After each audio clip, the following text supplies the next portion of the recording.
record it the first time.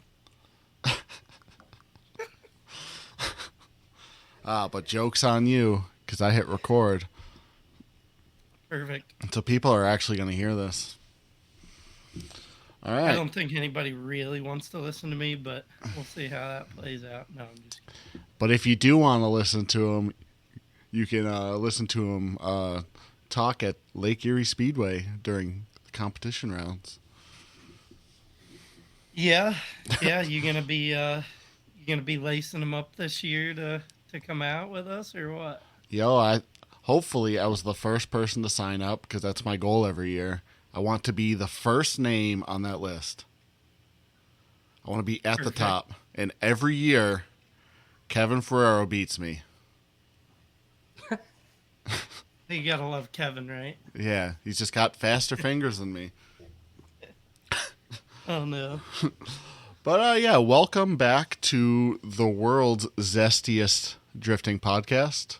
I am your host, Joshua Leatherbarrow, and with me I have Adam Bergner, and our guest today is Ben Bruno. Say How we doing, hello. guys? Before we start, if you guys can't see it, but if you look below, all of our information and where you can find us is right there. So add us on Instagram and whatnot. Just do it. I'll wait. We got time. Thank you. So today we're to talk about Ben Bruno. You've been hanging out at the track for a long time now, haven't you? Yeah. So I haven't been around drifting for probably as long as you guys have, but I've been around Lake Erie Speedway for the better portion of 13 years now, with just a little bit of time off there and when I went to college and stuff. So no stranger to Lake Erie Speedway. Actually started there in maintenance when I was in high school. Actually worked there with my cousin Paul, who actually works for Daytona. He's like the head of maintenance at Daytona now, so it's kind of funny. Yeah. But yeah, so been around the speedway for a really long time with AJ. So definitely no stranger, as I'm from Erie, with the track being over in Northeast. So I just live on the far side of Erie, closer to the Ohio Mm. state line than the speedways, all the way over there by the New York state line. So So about was it just you getting a job there, or is did family get you involved, or? Yeah, so honest to God, it was just the start of wanting to make some money as a broke high school kid, really. It was playing some sports and different stuff like that, and my cousin Paul was working there, like I said, so wanted to start making some money. We had tossed around the idea of doing some DJ stuff, which would have been essentially just us pressing a play button on Apple Music over a set of speakers at your 15-year-old birthday parties and stuff like that. But so went the more practical route. He was working out there at the track, and so I came out to give him a hand when they needed a hand, and then he ended up leaving and some other guys leaving, and then it was just me and AJ and some other people that were helping me out with things. But we kind of started to turn the corner of ingenuity of what we were doing at the speedway with like those backstretch banners and stuff. So Mm. like when I was like 15 years old, we'd be going up with a ratchet strap, three ratchet straps per each big old sign, one at the top, one through the middle, and one at the bottom. And it's like, that place is like a wind tunnel. Yeah. And like, 30-mile-an-hour winds, I'm up there ratchet strapping these together. Well, since AJ has come up with just running them tied along, so it's really just one massive banner from beginning to end in little sections. But so yeah, that's kind of how that started, and doing stuff like that, like hanging off the back of the press box and putting up that Lake Erie Speedway, like little skinny banner that goes all the way around the top of it, off Jeez. of like like we didn't have the JCB like hoist bucket thing, so I just got up on top of the press box and was like, like this far hanging off of the top of it. It was awesome. That's where it started with the speedway for me though. So, what do you do That's for work awesome. now? Where do I also work now? Yeah. So for a long time I sold cars. Now I'm actually managing an auto paint store. It's called Colors Inc. So we do automotive paint and detail supplies. So if anybody ever really needs anything, obviously I'm all the way over in Erie, but an excuse if you can hear the dog barking in the background. My apologies, but anybody needs any auto paint stuff, you're just trying to single stage up, put some lipstick on your pig, let me know, and get you hooked up with a little single stage something. Awesome. So, I did a little research on you. So, you got into drifting at what age then? So you mean like my first interest in it, or like when I actually started like getting a car, building a car? Well, let me rephrase that. What about riding in Jeff Donati's car got you interested in drifting? Yeah, okay. So uh yeah, that was like my first real experience, like hands-on in person with drifting. Was I was working the maintenance thing, and it was, I believe it was a Drift Cleveland event, if I'm not Yep. mistaken. There might have been like 15 cars at the speedway, and Yeah, I one was of there for them's, that. yeah, Yeah. with the Miata. Oh, absolutely. Yeah. Uh I don't really remember a whole lot of people that were there. I think I remember maybe Joe Sansone being Yep. there. Like at the time, I think, did he have I forget the factory color for it, but the purple, it wasn't an S14 or an No, it was a Skyline. It R30. was an Yeah, yeah, R32. like a GTST or Yep. something like that. So I remember like those couple cars being there. But there was and obviously it's no shade to anybody else, but I remember thinking there was this kid that had an LSS 14 that I had seen ripping a little bit while I was like doing some work. And I was like, dude, that kid seems like he's driving a lot harder than like a good portion of the rest of everybody else. So I'm like working, and he comes up to me and he's like, "Hey, where's the closest gas station, and can you take us to go get gas so that I don't have to unhook the truck and trailer and all that?" And I'm like, "Well, sure." So I go over to AJ and I'm like, "Hey, can I clock out, and I'm going to go take this drifter to go get some gas." So I take him to get gas, and we come back and I'm like, "You have to take me for a ride now, right?" And he's like, "Yeah, dude, for sure. Like, jump in." Well, it was Jeff Donati. I didn't really know who he was at the time.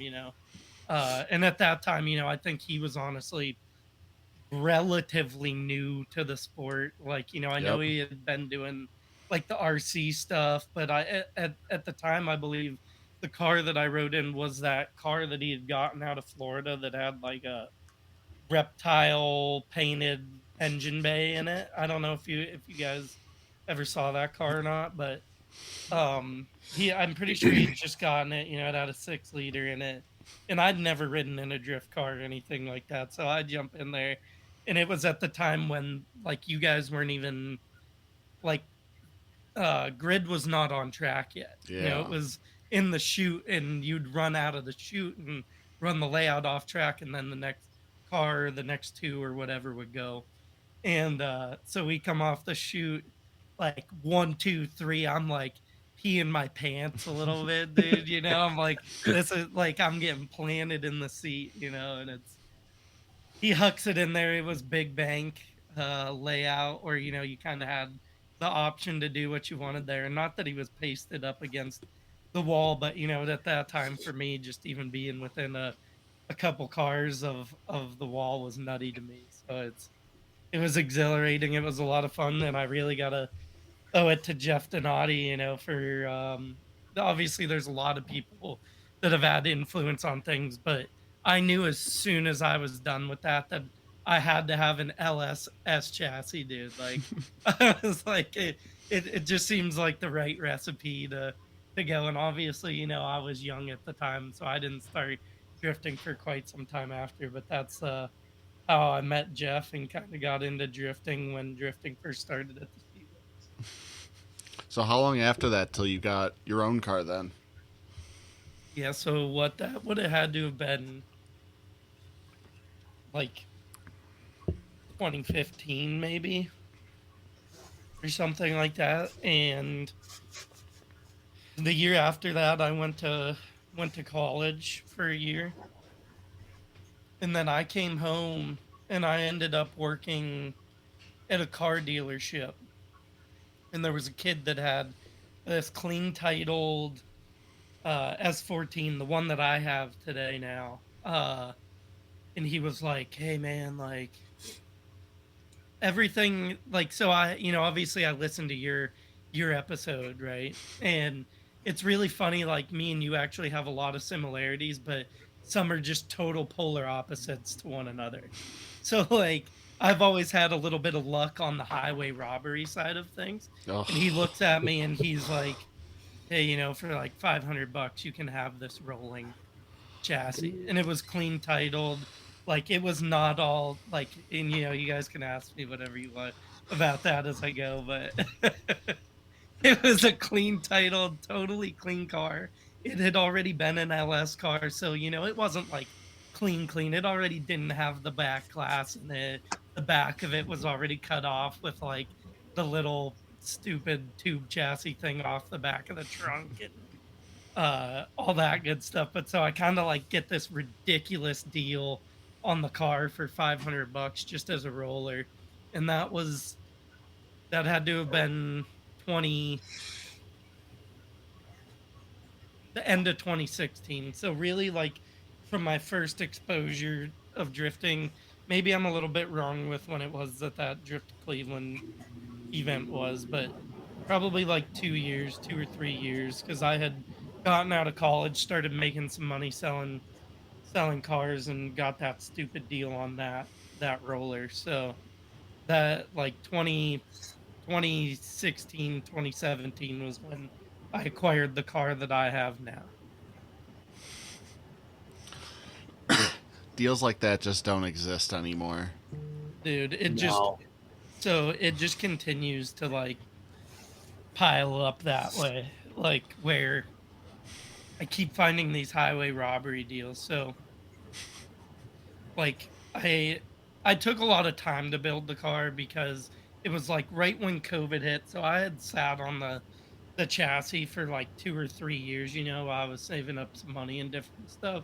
And I started putting together build lists, and I got one from Jeff Donati on his LSS chassis, because I was like, well, obviously his knowledge is going to be good. And then I had one from a local guy that had done one but didn't have it anymore. And so I take all this time like really comparing everything out. I get a little bit of help from Joe Simonelli, putting my motor together and stuff like that when the time gets to it. Excuse me. But and then obviously Shaner's helped me out a lot too. But at any rate, so I get these build lists put together, and I'm like, well, how do I get started? And I'm like, let's acquire the big pieces. So I'm like, let's get a T56. And that's like really where I start. When I start putting it together, I find this dude that's got one locally to me, like really, really locally to me. And he only wants for like $1,500 for it. And I'm like, okay, so we're already starting out on like the really cool side of things. So I'm like, all right, I'll come check it out. So I go over to see this T56, and he's got uh like the whole clutch set up out of it and everything, the flywheel. And he's like, I took this out of an older guy's like resto, like he had it in like, I can't remember what it came out of, but let's say it was an Impala. And he's like, he points like over there, and he's like, there's the engine that the T56 came off of. And I'm like, "Oh, what's the deal with that?" And he's like, "Oh, it's got a an ECU and harness. It already is, like deleted and all that, and for all the stuff for it to be mated to this, and like, it knows that it's a 6 speed and all that." And I'm like, "Oh, like how much do you want for all that too?" And he's like, "Man, you could like have it all for like $1,700." What? So Wow. so I'm like, dude, I just got like my entire turnkey swap minus like the mounts and all that good stuff, for $1,700 all in one Dude. position, just ready to go. And then I'm like, you got anything else? And he goes inside and comes out with an LS intake with injectors already in it and all that good stuff. And I'm like, "How much do you want for that?" And he's like, "You can just have it for the 1,700." And I'm like, "Oh my god, dude."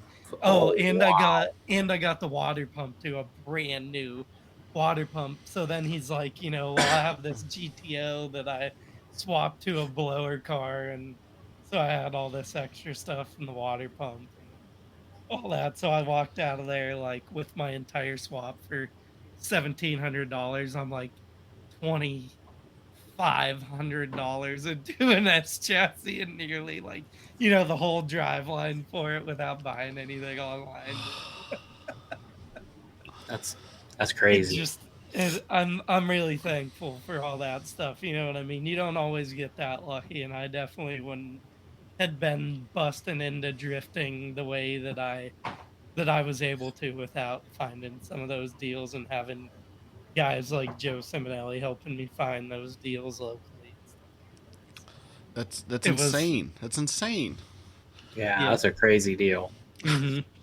Because that was another thing, right? Like in your episode, it was like, you started with the Miata and like going out to a track that you're like, dude, I can't, like, there's not even enough power. Like, I might as well as just load it up and get out of here. And I was like, well, I started on the sim, which is a whole nother thing. I don't Yeah, know we'll if you get to guys that. know about that, but it's I was like, I just want to have a little bit of torque in a lightweight car that I can kind of just what I want to do. But I was real calculated with what I was buying and how I was going about putting it together.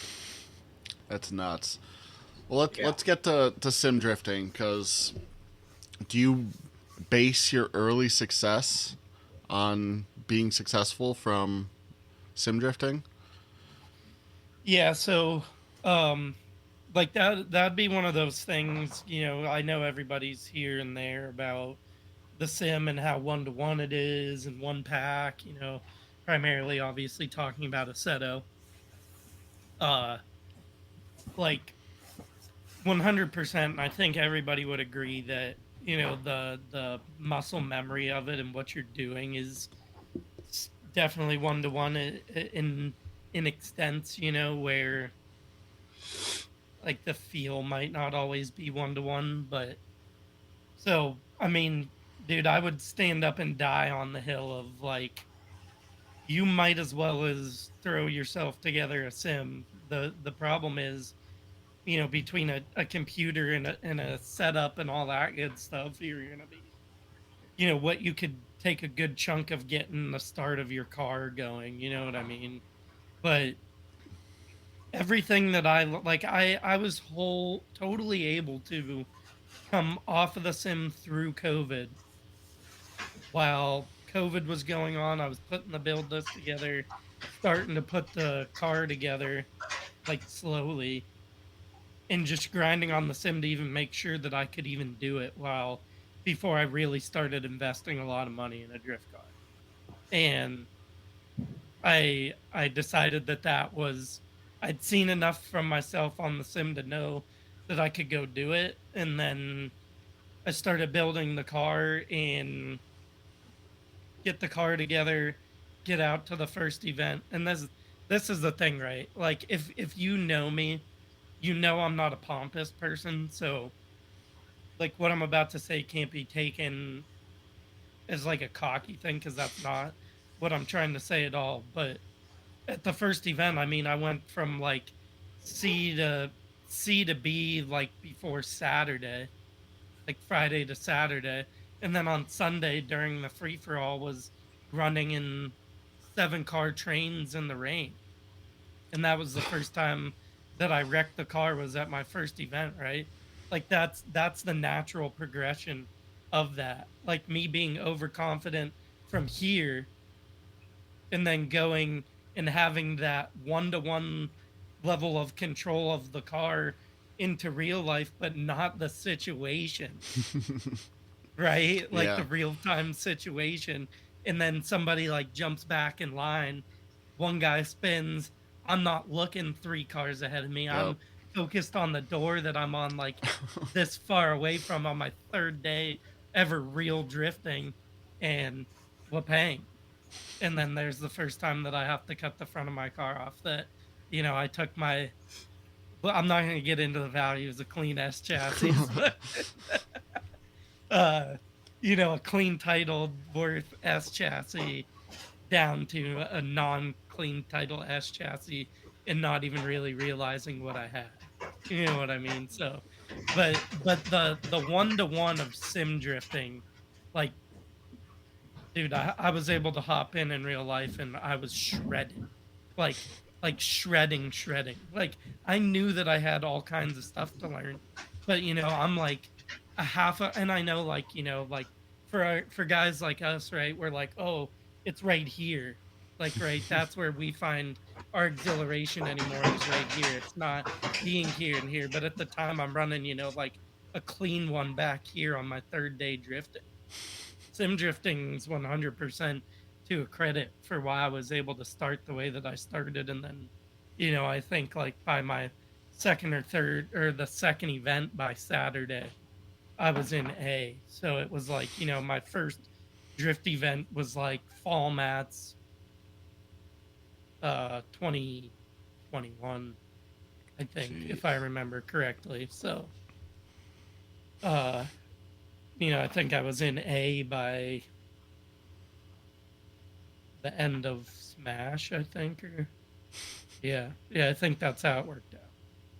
Or maybe it was summer and then fall. But so sim drifting's huge, and I know that like people play around with the sim and stuff. But if you're thinking about getting into drifting, I would recommend that somebody start right here. Make sure that you have the ability because when you go to building the car, I mean, you can get away with it cheaply.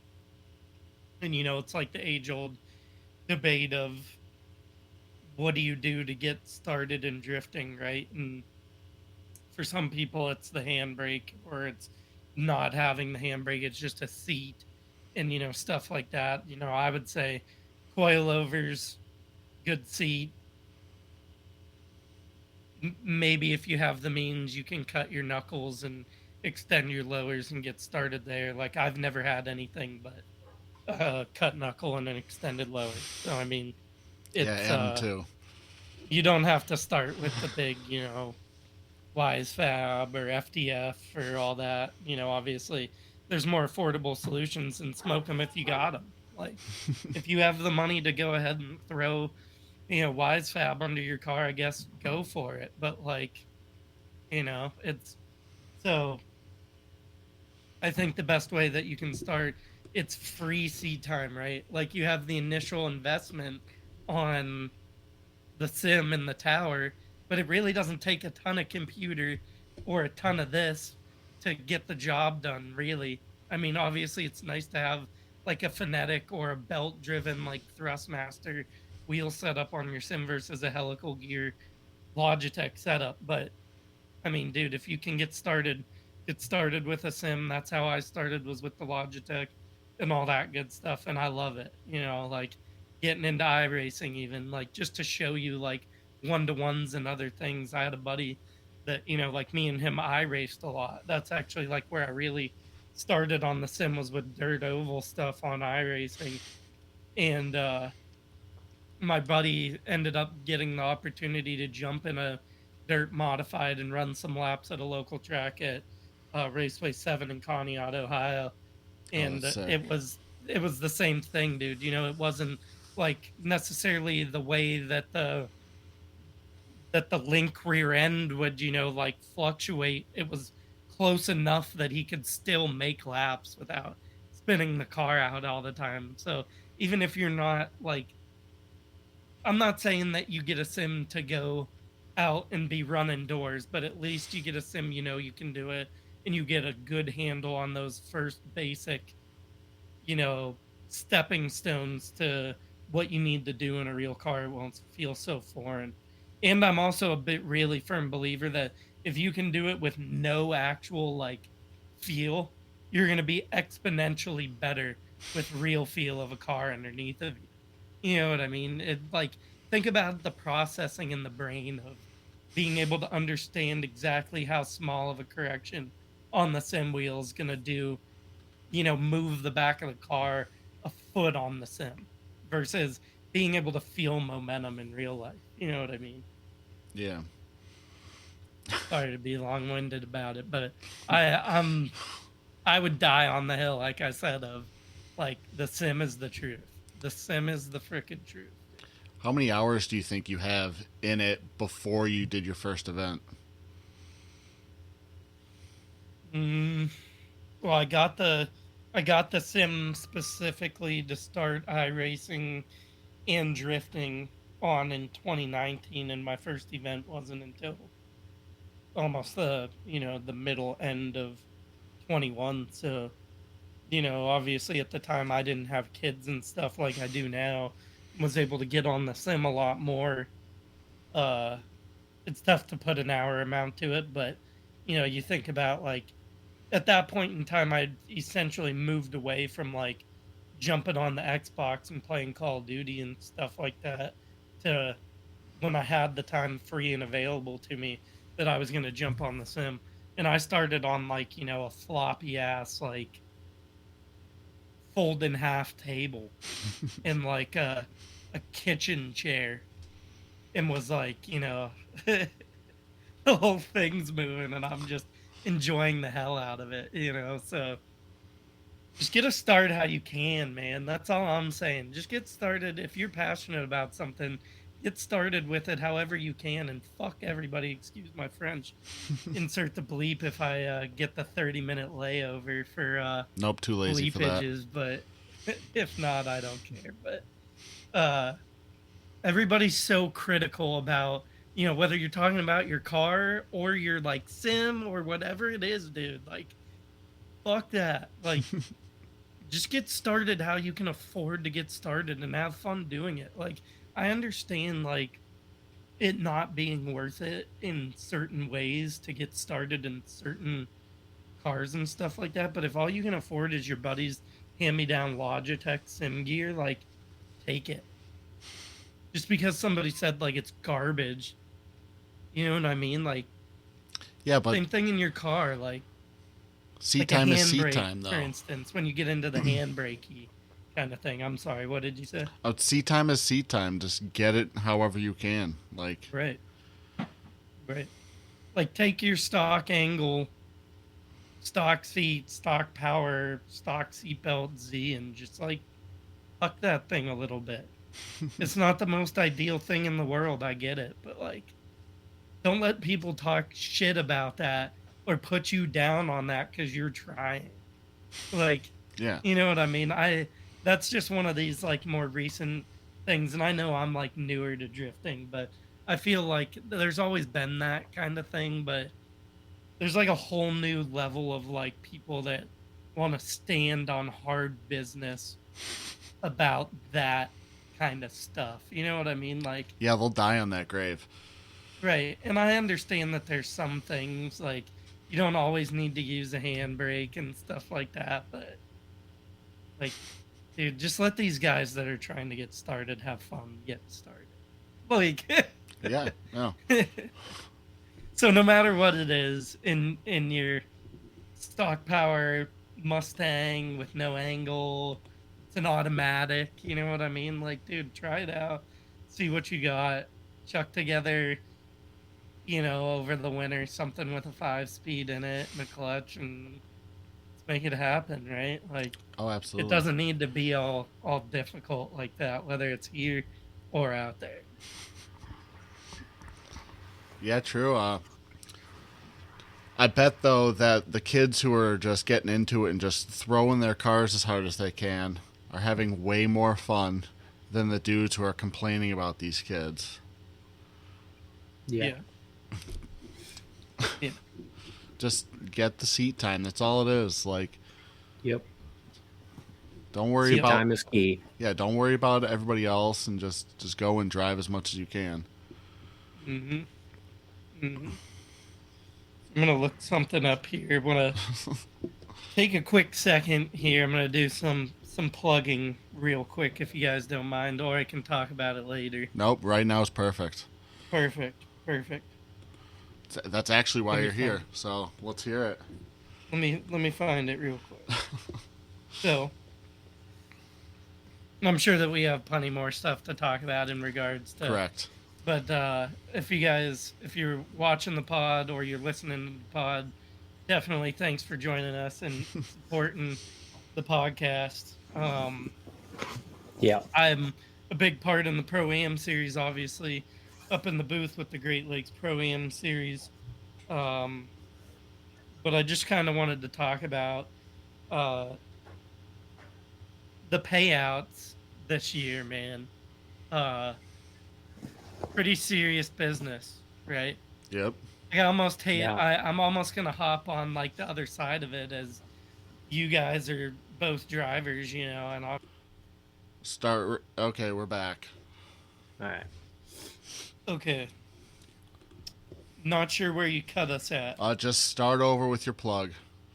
Okay, so uh, I'm sure that we're gonna get into it here in a little bit more about the Pro Am series and how I tie into all that stuff. But if you're watching and you do know me, you probably know that I'm involved with it, and I'd like to take the opportunity to talk about the Great Lakes Pro Am Series payouts this year.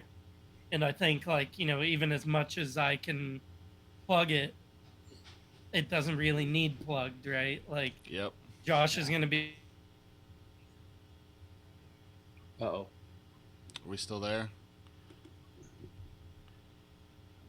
Oh, Oh. did Ben disappear? Yeah, he did. Oh no. Oh no. Oh, what a disaster. Ah! That's all right. Oh You my just gotta god. wait for him to come back on. Dude, you guys went like silent in my headphones. I was like, what the fuck's going on? I look over and it's like, goodbye. It's like, you gotta be fucking kidding me. Oh shit. Oh. Good so far though. Hopefully he knows that he Yeah, he's messaging me now. Oh, okay. Gosh. I guess I.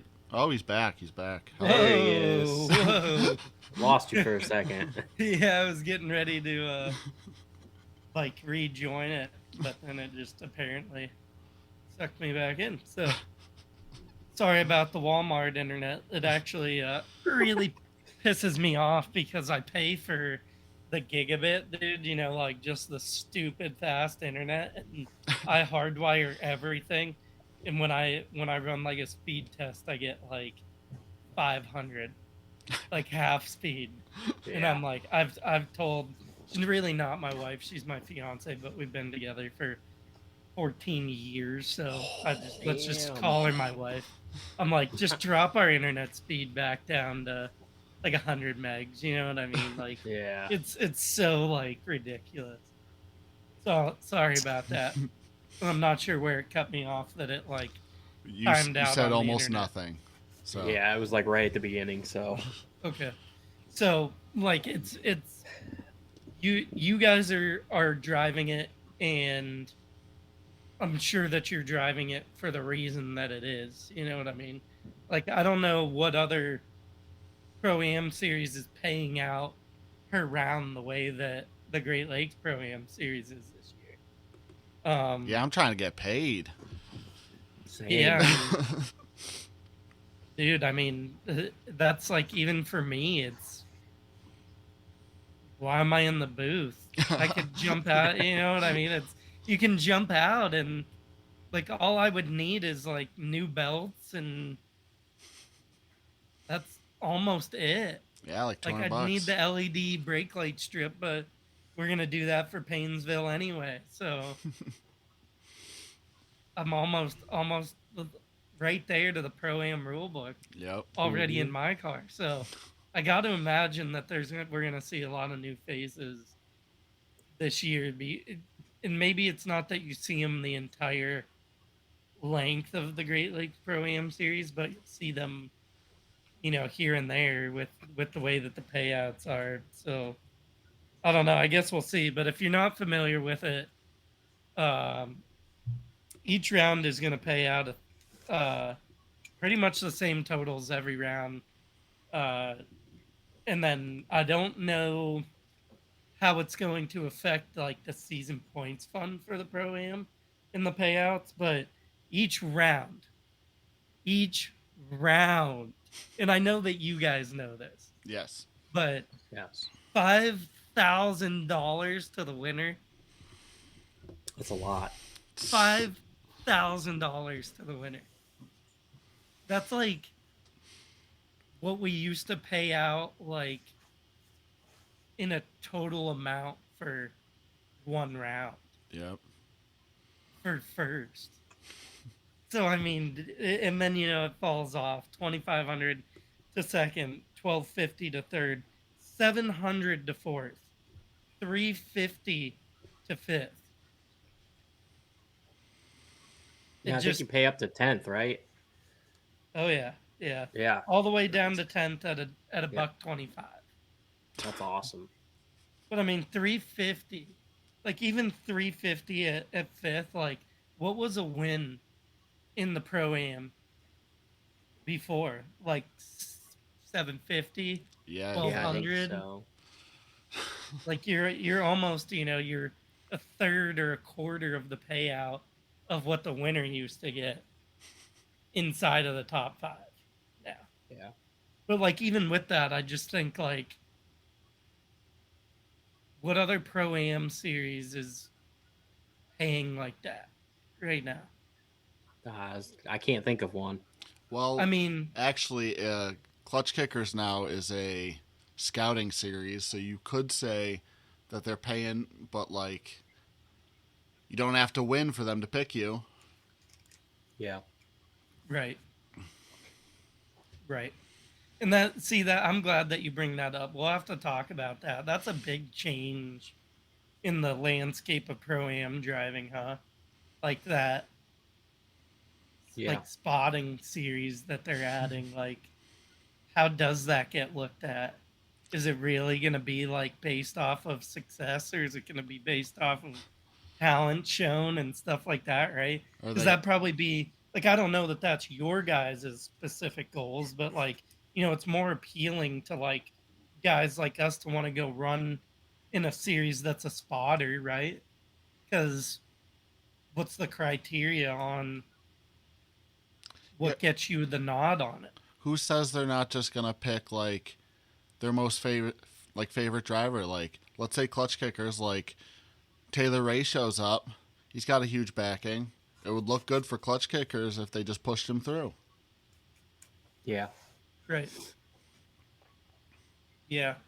And that's the thing, right? At the end of the day, like racing is racing is a business Yep. in a sense. I know that drifting, like even at the highest level, you're kind of in a money pit, and really, it's all the same. I mean, if you look across the board, NASCAR, all that stuff.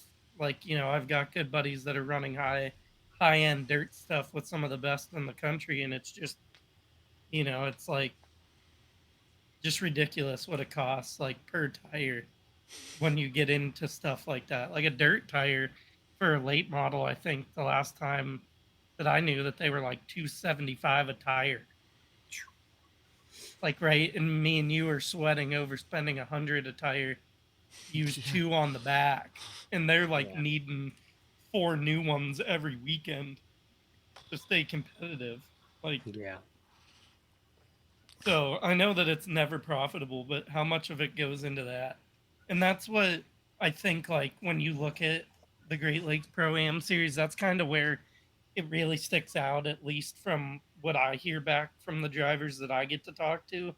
is, like take a guy like Troy, right? Obviously, you're really good friends with Troy, Adam. Yeah. Um, he's like, man, I love it. Like, I'm pretty sure he's gonna make the pro spec run, right? I don't believe so. No. He's not gonna do it. Okay. No. So he's gonna be back to defend his title, that means. Because he Yeah. already said that. He Yeah. was like, dude, I don't know, like it just runs so well. Like It it's does. so well organized and it's so like diverse on what we can do with layouts and stuff, and like everybody's so cool and everything's so fair. I think, there's and we can talk about some of that stuff because I know that that was like some of the questions that people were giving you on Facebook, which Yep. I'm sure we'll get to eventually. But it's like, I don't think that there's really any favoritism to it. I think we all understand, like, we have a really cool thing in our hands, like a really cool thing to be able to be licensed by FD to be holding this series at Erie. You know what I mean? Like, as much as everybody wants FD to come back, like, and I know that I work for the track, and if you know me and you know me in that capacity, please don't take what I'm about to say as like to the heart, period. But like the percentage chance of us seeing FD back at Erie is really, really low. Like Yes, yes, I agree with there's just it was it they sold it out. It was, excuse my French again, it was fucking awesome. If you didn't get the chance to go to FD Erie, you really missed out on you. Yep. something. I think that they underutilized the layout I personally. agree. I agree. So I wonder how much of that has to do with them not coming back. Like I wonder if the drivers in a sense were like, Erie was great, but like if that's the layout that we're going with, like it kind of sucked. Like I hate to like say that, right? But like the layout kind of sucked for what they could have done with it. And I agree. but the biggest reason that we're probably not going to see him again is there's no room for expansion. There's like, God knows if you know Drift PA, Ohio, New York, and Lake Erie Speedway, AJ Moore is the guy that's in charge of the Speedway, and he puts pretty much everything back into the facility for us, in particular to drifting, between the water pit and repaves and stuff Mhm. like that. But it would have to be expandable by like a great margin to have more vendor space, more hauler space, more spectator space, like more, more space to have that more festival-y atmosphere to it than as much when they were there they had to make do with what they had, and there was like little vendorage, right? Yep. But what they want is big vendorage and that big corporate sponsorship that comes with that big business side of things to be able to really show itself.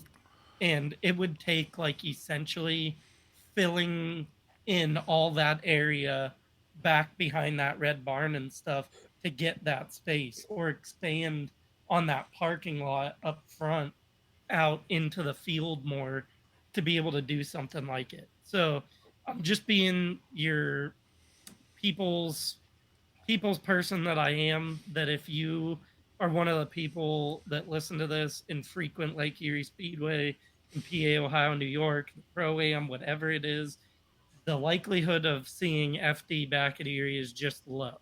It just is going to take a lot of money to get the facility Yep. in a position that they really want to come back and be able to have that big festival-y kind of round that they want to Yes, it is low, but it's not zero. So have. Mm-mm. keep bugging Yeah. FD and tell him you want him to come back. Yep. Yep. And I think as a community, we just got to do everything that we can, right? Like that's, I'm not sure if you saw in the group, somebody was asking for event pages to be made on Facebook so that they could be shared for spectatorship. Mm-hmm. It's, Mm-hmm. and I think that especially you guys have been in the game a lot longer than I have, and I know like here and there spectatorship is a thing and it's not, but I think that we'd all agree that it's a lot cooler when there's, that back stretch of the fence is filled up with people watching you try to go for the wall tap, Yep. stuff like that. And it's, I when push comes to shove, we all have, as a community, have to take more seriously the commitment to expanding the sport and being an advocate of the sport, right? Like that's people that I work with and stuff. Like I try to like keep that part of my life separate from like my professional self, to an extent, because I don't want people to look at me and think like, oh man, you think like you're so cool and stuff like that. But when it does come up, those people, generally speaking, want to come to an event, want to get in the car with me, want to go for a lap, and want to experience it. And it's just being an advocate. Hey, sharing that you're going to the event, sharing those ads leading up to the event, Mm-hmm. whether, and obviously now I'm kind of playing a part over at Paynesville with Jerry and those guys too. Uh, no matter what it is, it's we're able to have these events because of the support of the drivers and the spectators. So the more people that you can get to come to an event with you, the more people that you can make aware of an event. It's just like selling a car, right? When I sold a car, if if I wanted to sell 5 cars, I knew that I needed to talk to 10 people, not 5, right? So Mm-hmm. if you tell 10 people about a drift event, how many are going to come? One or two of them? It's so just tell as many people as you can, share Yep. as many posts as you can, and keep the racetracks great, man. Like you see it all Yeah. over the country right now. Racetracks closing their doors because of the cost of insurance or the expanding of um, neighborhoods and Yep. civilization closer to racetracks like Cletus and Freedom Factory and all that. Like that's gone a little bit quiet with him and his series and stuff, but he's still got a huge problem down there with them, expanding the neighborhoods close to the racetrack and wanting to shut down the racetrack. So, I mean, we have to support the racetracks. Go to your local dirt track, have a beer, take your friend with you, support them. Go to your local asphalt track, watch even if it's not drifting, go watch the weekly series every now and again. Support the track, take your friends, and that keeps the doors to these places open. So just be an advocate to motorsports because it's not just, especially for guys like us, like Paynesville. I don't even know if Paynesville does weekly racing anymore, but No, I don't that's think so. when I the last time. So that's the first time I ever went to Paynesville. It was Lake County, right? Yep. Is what Yep. it used to be called, and it was Lake County, and I went for oval racing. Like I still had never even been to a drift event. That was the first time that I was ever there. So it's just doing stuff like that, and especially in particularly to drifting, like just be an advocate, share those posts leading up to it, throw them on your story, tell 30 of your friends to come out, man. It's I tell them to stay for the party. Nobody ever wants to stay for the party. It's like the best part of it. Bring your tent down. Don't drive all the way back. I know, like you guys travel, right? So your friends would probably come over from Ohio with you, and then Yeah. like, hey, bring your tent out. I know that, you don't always want to be responsible for like people eating and stuff like that. And that's what I'd tell them. I'm like, hey, like I've got some water, I've got some of this that you can have, but like, bring down a case of beer, bring a tent with you, bring some hot dogs or some hamburgers. There's grills all over the place. I got a grill anyway, but it's like, Yeah. you can live with me at the track and just party and do some drifting for the weekend. So, come get the whole experience. It's definitely a good time. And that's my favorite part, right? Like me and Adam talk at the track quite a bit. Me and Josh have not talked as much at the track in person, but Mm. I think that you'd both agree, right? Like my favorite Yeah. part about drifting is just like the community, and I love being an advocate of it, right? And it's Yeah, like yeah. you always Mhm. see me bouncing around, smile on my face, just saying what's up to people and seeing how everybody's weekend's going and all that good stuff. So it's my favorite Yeah. part about it. Yeah, I feel like the socializing part, like after drifting, is some of the best stuff you can do. It's like going up to that driver you just almost hit with your car and just like screaming at each other on how dope that was and just making a Yeah. friend for life. It's some of the best. Yep. since we're on Yeah, for that, sure. since we're on that, let's talk about how, like, when I first got into drifting, because it's pretty cool, right? It's like, so there's a couple of local guys, Brian Reichert, who's on my team, Team Yep. Vacation, with the silver Mercedes. He lives maybe 10 minutes from me, where I'm at here in Erie. Um, we had been playing like Forza Motorsport and stuff like that, drifting on controller and all that good stuff. And he had had his car, and he's like, dude, like, as funny as it is, like, that stuff all translates, like, even off of a controller. Like, excuse me. Um, and he's like, you gotta get this car. So I had gotten that car. We had already talked about all that, and I'm sitting on it. And I go to like summer mats, or it was fall mats 2020, and like that's when I really get the bug for it. So I go out, Brian's on team vacation, I build my car, I do that fast progression in my first ever event, and like I'm in B, and I get to tandem with this Mustang. And it was like the first hardcore tandem that I had ever run, and apparently he had ever run too. So we're like making the last turn. He's got his arm out the window. He's like, "Whoa!" And then he's like, "Holy shit!" Like, that S14 still right there, and his arm comes back in the window, and he's like, "Oh shit!" We get off track, and I'm like, I gotta go chase this guy down. And I had remembered where he was pitted at, so I go over, and like, we dap each other up, give each other a big hug. We're like, that was so sweet, dude. Like, we're definitely gonna drive more, like, for the rest of the weekend, like, blah blah blah. And so, like, we go and we drive a little bit, and that was Jesse. Um, Gosh, why can't dude? He's still one of my really good friends, and of course, I would blank on his last name. Oh my gosh, I feel like such a jerk, seriously. But Jesse with the Mustang, it'll come back to me. Um, and so me and Jesse drive like that whole weekend, and I end up, doing a little bit of random tandem with this green stock powered BMW. I think it was an E36, might have been an E46. I'm not good with my BMW. Sorry, BMW boys. He's But really so not I get to though. tandem with him. Kind of the same thing happens, right? We're like, oh, this is sweet. Like, like, and I'm like, I had just gotten to drive with this guy. Like, we should all drive together. So we all go and we drive together. Well, like, the next event goes by, and we're just like all three of us driving together a whole bunch, and we're like, so I've never met either of these kids, and it was Paul. See, look, I'm forgetting his last name too. Oh my gosh, why am I such an idiot? I'm such an idiot. These guys are like my best friends to the day.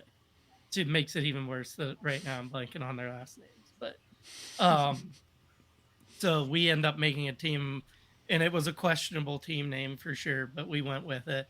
So we were team no talent. So we Oh, I had remember team no that. Yep. Yeah, we had team no talent. And then it was kind of funny, because like I'm wanting to hang around with Brian, because like, so this would go back into like some of the similarities. Like, I rely heavily on Brian, Dave Shaner, Joe Simonelli for like tools and help with my stuff. Like when you were talking about, my car was over at my buddy's, we kind of had this falling out.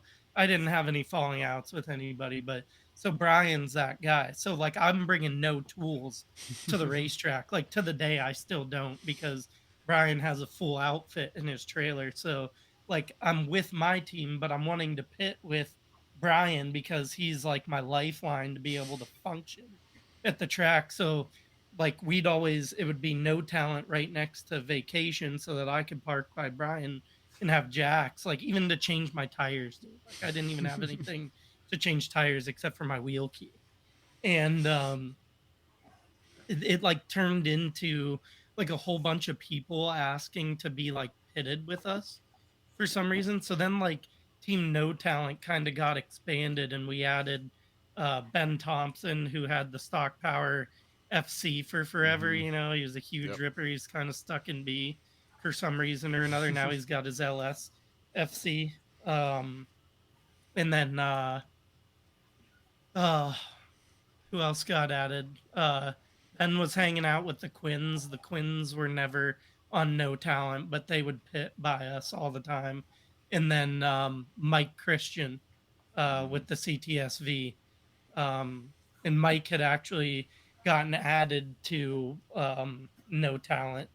And I'm not exactly sure how that all worked out, but so we had kind of like going into the second year for some reason, like kind of started to like split apart. Like we weren't driving together as much anymore and stuff, or it would just be like me and Jesse, or me and Paul, or me, Paul, and Jesse.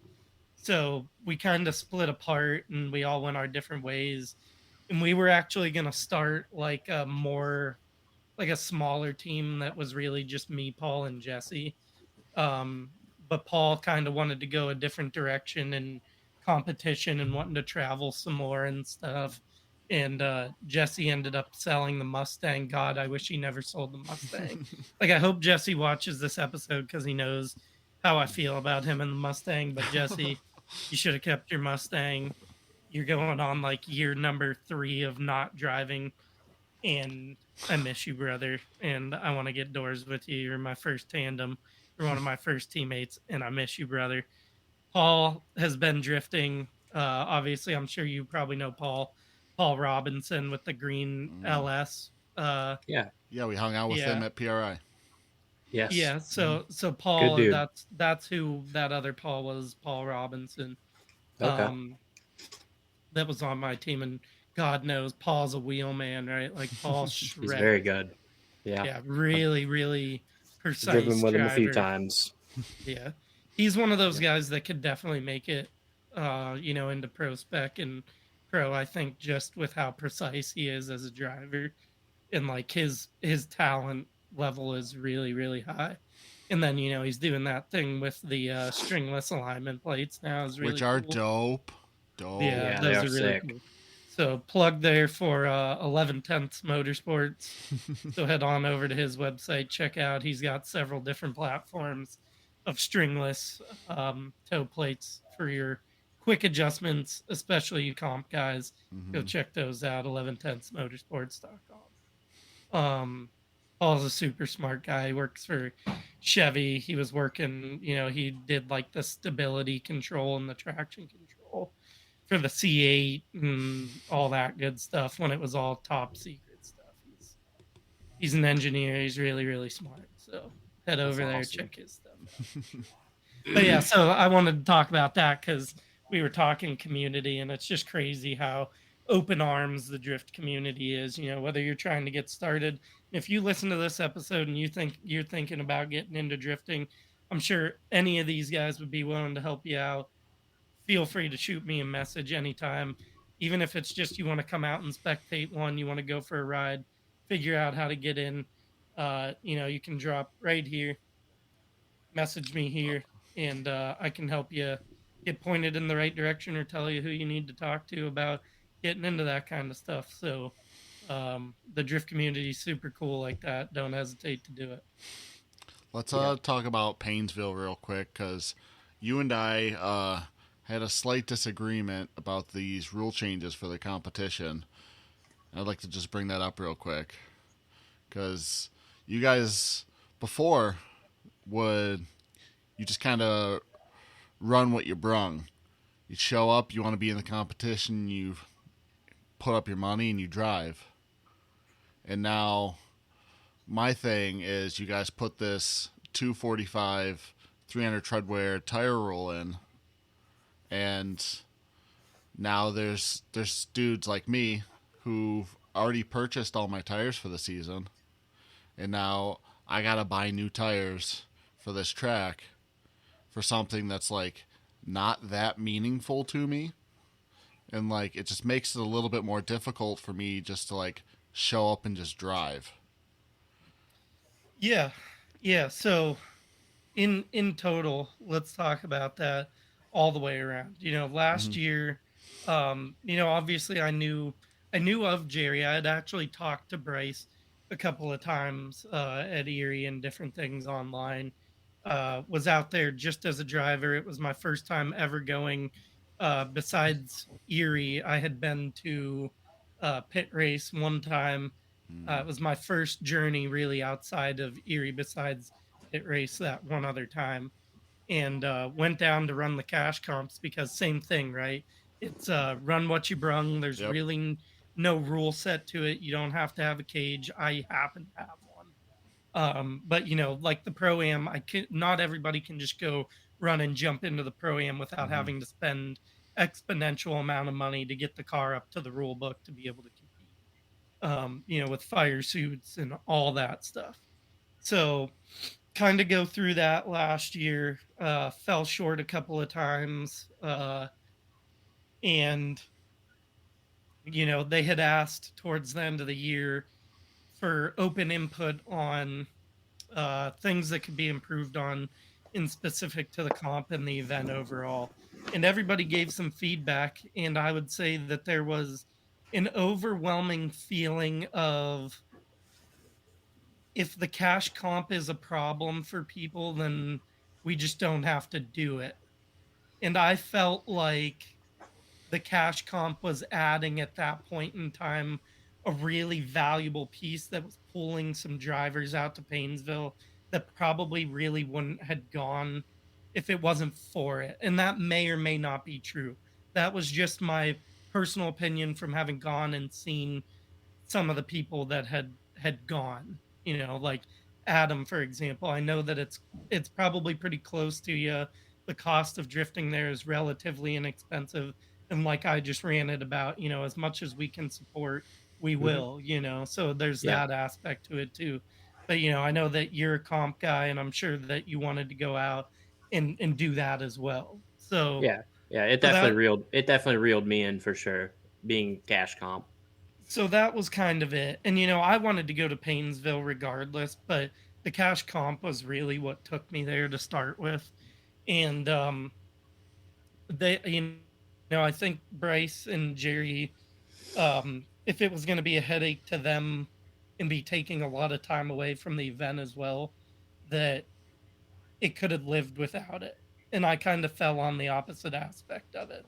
So I kind of said to them, hey, if if you guys don't think it's going to be worth running it, I'd be glad to help out, put some things in place for the comp to be able to keep it around and take some of the weight of it off of your guys' shoulders if it's not something that you really want to put a lot of time into.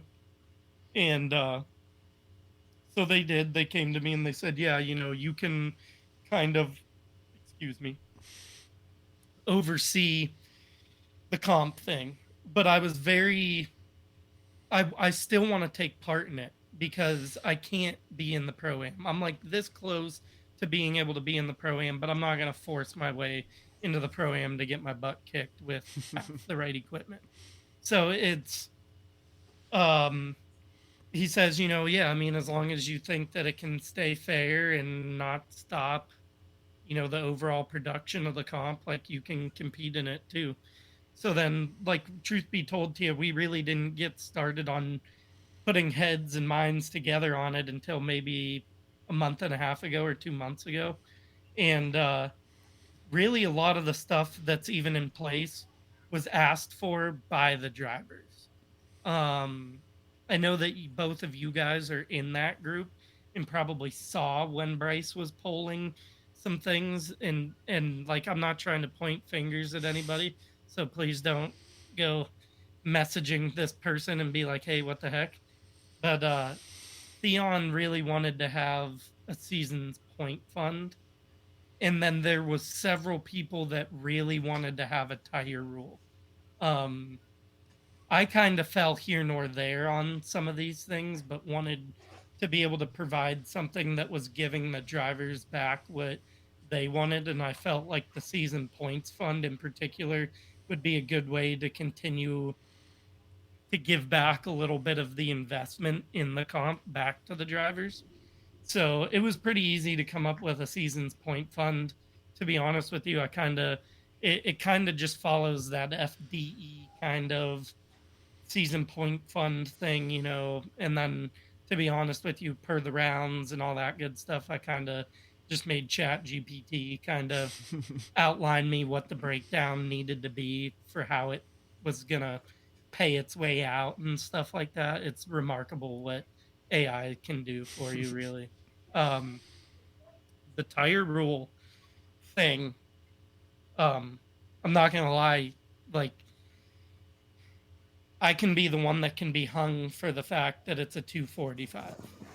There was a want for it to be a bigger tire, and I felt like the Painesville comp catered to a lower entry point vehicle. You know what I mean? Like I where I agree. would say that like us three going into a Painesville cash comp, I would say that we're a little bit overbuilt for what I think the normal demographic would be of it. I Where, do we're agree. all driving 2,000 pound cars with 400 horsepower or more or thereaboutish. I think me and Adam are on the low side of that. Like I'm Um, probably only making 350. I've never even been on a dyno. It's just all self learn, stock Yep.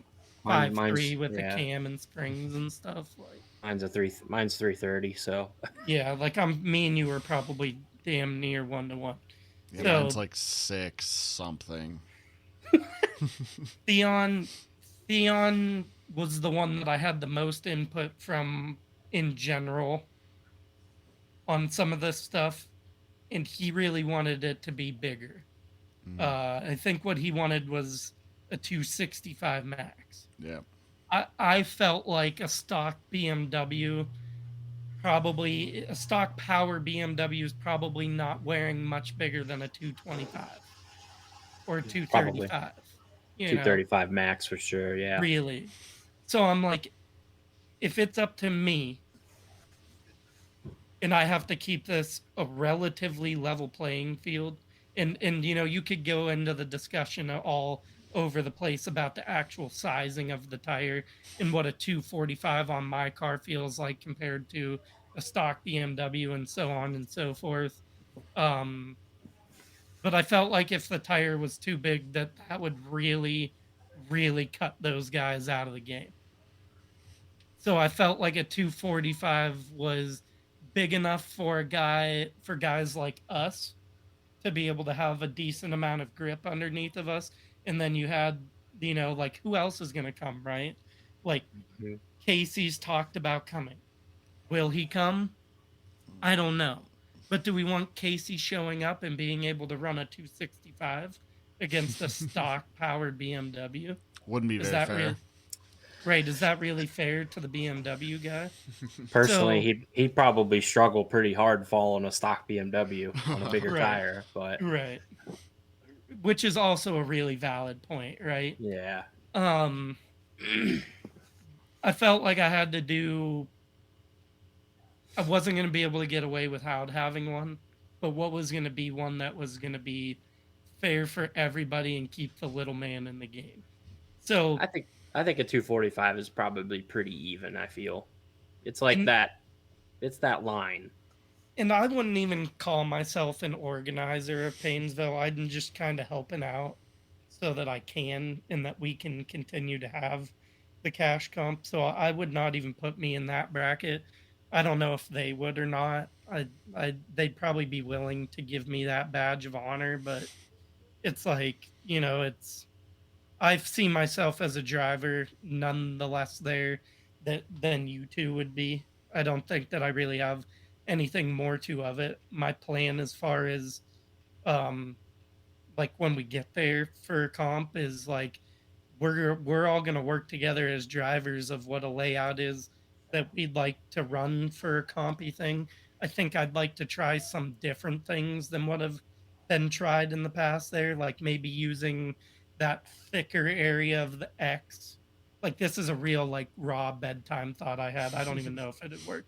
But using it as like a turn point or something, like instead of only being limited to what the track has to offer for layouts, using some of that space as long as everybody's willing to do it, because it could be pretty damn technical to try to put in like a hairpin right there and come out a different direction of the X than like, using it as a dog leggy kind of clipping point.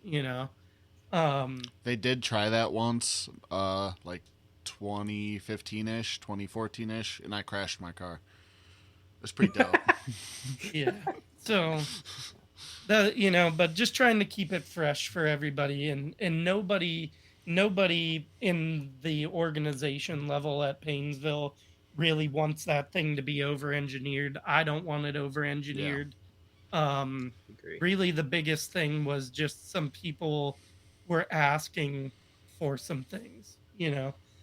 um so we really just tried to give the people that are driving some of the things that they wanted to see in place. And then the only other aspect to it is we're trying to get it pumped up. Like, I had the 2 rounds that I fell one step short of walking away from probably cost me $1,300 in purse money, you know? And that's where, like, on my aspect of things, is it is a fun comp and everybody wants it to be a fun comp. I want it to be a fun comp. We do not want the identity of it to be anything but a fun comp. If it takes off hard enough and with this like drag racy street racy style like buy-in thing that we do there, where we can kind of set what the buy-in is per what we're willing to pay to get in and what everybody can afford. If it takes off big enough that it has to have a standalone, that's what I told Bryce and them was, if it gets to that point, it gets to that point, and it should be able to be making you enough money for it to be a standalone kind of thing. So then their structure of event would change, now where we've gone to 2 days, which I don't think was totally my soul doing, but it was something last year that after being there that I said to him, this would be fucking awesome as a 2 day, because like I come down with so much focus on the comp that I don't do a lot of like fun driving. And like I think it was the time that you were there, Josh, that Kiri came down with me, and like I got to shred like 2 or 3 fun laps with Kiri, and it's just so fun driving there, dude. Like, and I just wanted to like, but by the time the comp's over, I want to load up and go back to Erie. Yep. So I'm like, make it a 2 day. Well, now they're all 2 days, which is fucking awesome. Like that's such a big deal for them in their growth at Painesville, dude. It's awesome. To see Painesville come back, and like, you see it take so much time for a drift event to get built up, and they've done an awesome job over there. Now being able to move to a 2 day structure is huge for them.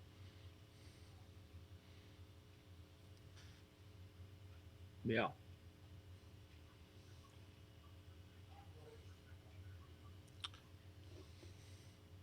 Lost his audio. Yeah, we can't hear you.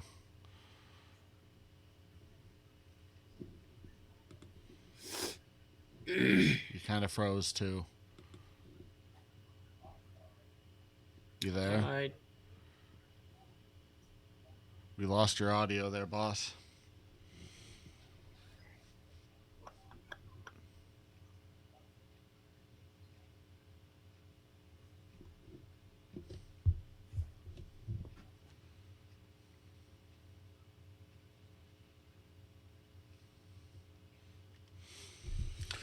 Oh, it's a nice stretch break. Mm-hmm. Oh,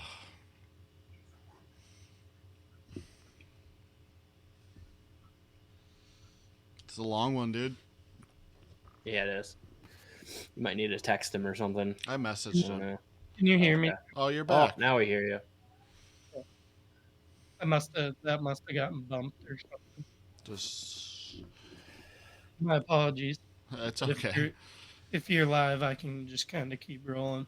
No, Um, well, I'm recording, but we're not live or anything.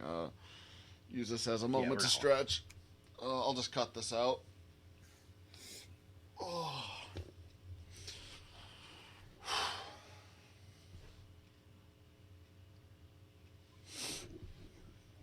All right, I'm cool. so I think that That kind of encapsulates all the Painesville stuff, really. I'm really glad to be on board and be able to just bring a little bit of structure that, when we're competing for that much money, that was my big point about it. Is it definitely needs to be a fun comp, but when you're competing, we were competing where if you won like the last two rounds of last year, like what you were winning was going to be more than what you'd win at the pro am. So it was like, like the structure, you can't necessarily have three different judges every round. Like there needs to be the same three judges every round. And what they're judging needs to be concise and have some more structure to it so that, nobody feels that it's unfair. And speaking to that directly could go a couple of different ways because I'm probably really I was probably the biggest stink raiser of it last year, right? Like I came Yes. down, I kind of felt like that I probably could have won both of those rounds. And I don't mean to take anything from either of those guys because they drove their butts off. And over time, I've watched that footage quite a bit more and felt like, I probably most definitely lost against Keith. I thought that still I probably may had beaten Colin, but so as long as things are straightforward and I knew those pots aren't getting any smaller, it just needed to have a little bit more regulation in the decision side of things. That's all. Speaking So on it's that, the one where you lost to Colin, I was a judge for that one, and there was probably five of us up in that booth, and we kind of just whatever Scott Petty said, we just agreed on because there was dudes up there that like haven't drifted in a few years or like don't drift at all, and we're just like, yeah, Scott Petty kind of seems to know what he's doing, so whatever he says. yeah. And I had gotten the opportunity to talk to Scott with that in I don't know, was that the time that my wife came all ballistic up there? Yes. Were you in there? Yeah, I think it was. That was that was a big problem for me. My dad was actually there.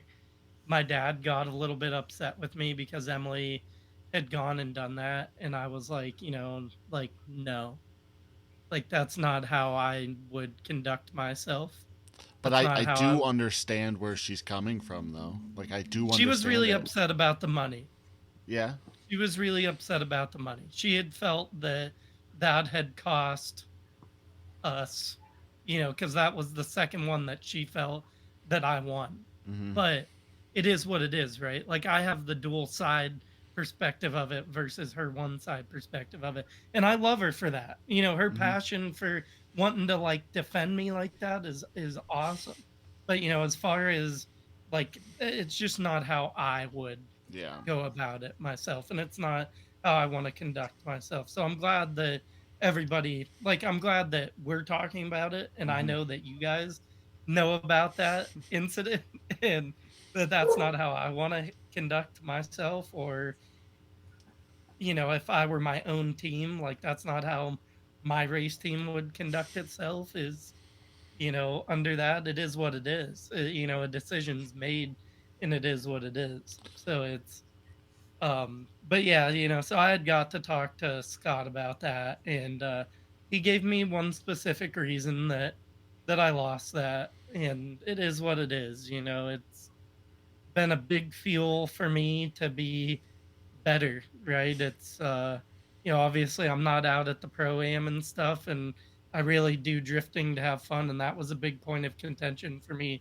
to even get into that comp drifting side of stuff. Was I didn't want to take the fun out of it knowing I'm a competitive person. So it's been really easy for me to just because these guys are good drivers. Colin's a great Mm-hmm. driver. Keith's a great driver. Adam's a great driver. You're a great driver. You've all been driving longer than me, so there's always something that I can learn, even if it's just at Erie having fun for the weekend. I might be learning something about the way that I'm using left foot brake and stuff like that. So it's anything to progress and be a better driver. I'm always after running the hardest laps that I can. So. Well, I What guess I know I've got us on the long one, so I guess I'll kind of uh, cater more to what you guys have in front of you from what you want to ask and what other people want to ask or anything that you want me see to talk about. when you started, you just kind of like I feel like you read my notes and just kept picking each bullet point. Like I didn't even have to bring it up. You just talked it for me. Yeah, it was good. Yeah, I mean, it really like since I've gotten into drifting, everything's just been like up and up, really. Like, Such a great sport. It's so yeah, I mean, good. I got in like we talked about. I got on that first team, and then we kind of dispersed, and obviously I was hanging around Team Vacation a lot, and so then I jumped on Team Vacation with them, and those guys are awesome. Like, you want to talk about a second family. If anybody doesn't know the Team Vacation guys, Zach Snyder, Aaron Lyon, Kiri Anelzone, all these guys, all their wives, all their kids. Like, we all get together. I have 2 kids now. Zach has 2 kids. I believe Aaron has 2 kids, if I'm not mistaken. And they're just a short football toss down the road from us here in Erie, too. So they're down closer to the Franklin area, so not too far from here. So at any given time, they all live a little bit closer to one another, and then me and Brian live up here, and they hang out a bit more than we do. But they really do like they'll do game night and stuff like that. Everybody gets invited down. We're more than welcome to spend the night down there. So we try to do stuff through the winter. The group chat's always super active. um, and then from there I just wanted to be more involved in the community, and I got into just helping a little bit at the events with just little things like I think I ran grid like once or twice last year, and then they asked me to come to staff day and stuff, so I was really more in the volunteer line. And then coming into this year, there was some people that wanted to take a little bit of a step back from having their weekends tied up, almost every weekend all summer long. So a couple of us got asked to, take a little bit heavier of a role. So, like me, Zach, Darren, Aaron, Brian Reichert, anybody else that I'm forgetting, not trying to shortchange anybody. um, but all really kind of jumped into more of a staffy role this last year.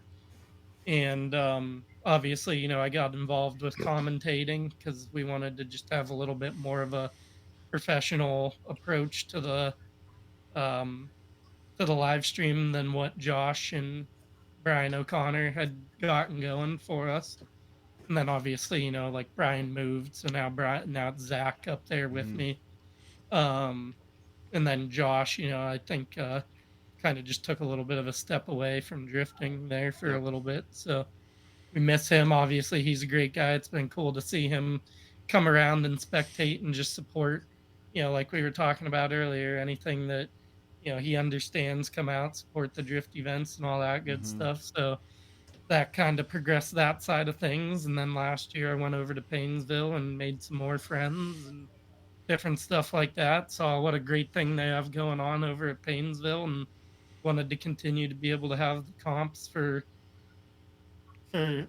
guys that can't get into that pro am stuff, because I know that the saturation's heavy, Mm-hmm. between here over to way out by you guys and further into Ohio, and down to the Pittsburgh area. So just kind of trying to help give all the resources that I can to anywhere that's drifting near us. And that's another thing. If you're, you know, um, if you think that there's something that I can do to help with your drift event, feel free to reach out to me. I think at this point I've kind of got my plate as full as I want it to be, but um, haven't made some of the adjustments on the driving side to be doing some of the driving things that I'd wish I was doing at this point, which is fine. So just, kind of make the most of I don't want to call myself a promoter because I just help a couple different promoters around here, but just be the best promoter of drifting,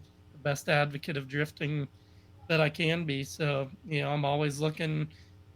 Just had a baby girl a couple weeks ago, so things are a little bit hectic at home. But yep, Stella Rose Marie Bruno.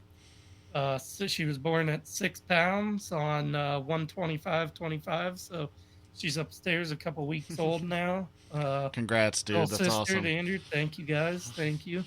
Um, but what I was going to say was, if you have a sim, I'm always looking to do some sim driving. I feel like a lot of the times I don't do things because I don't have anybody to do it with. So feel free to shoot me a message. Just saw it just a second ago.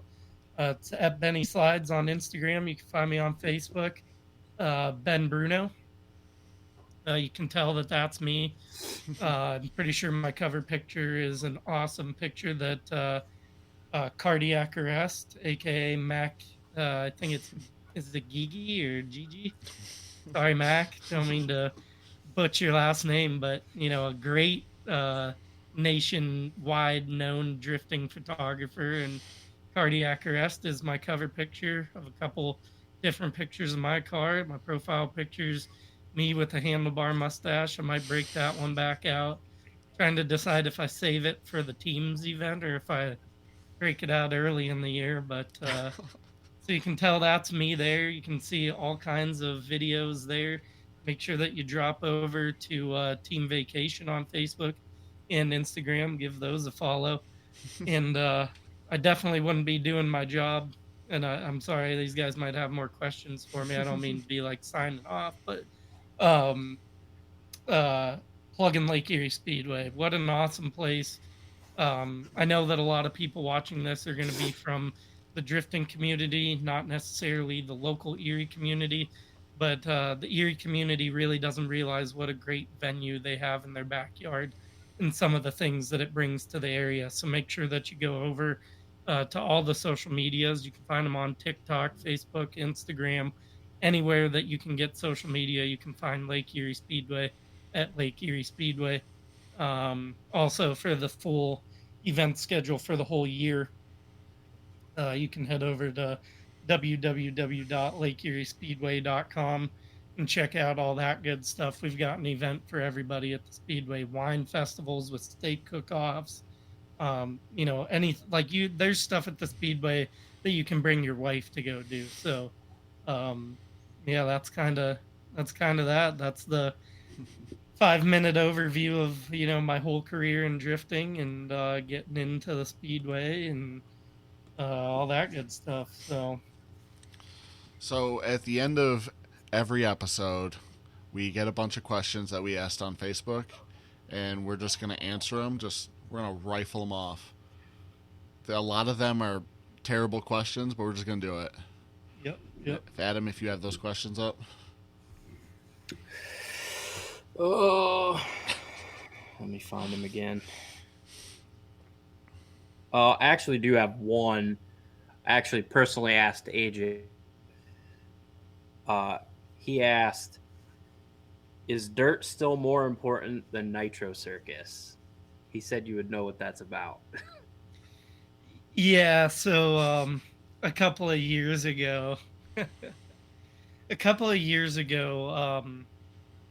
Nitro Circus Live came to the speedway, and I'm a huge Travis Pastrana guy. Like, he was my idol when I was a kid. Like, I'm not even kidding. Like, early age internet. He had the TV show going already and stuff, and like the internet was still crude.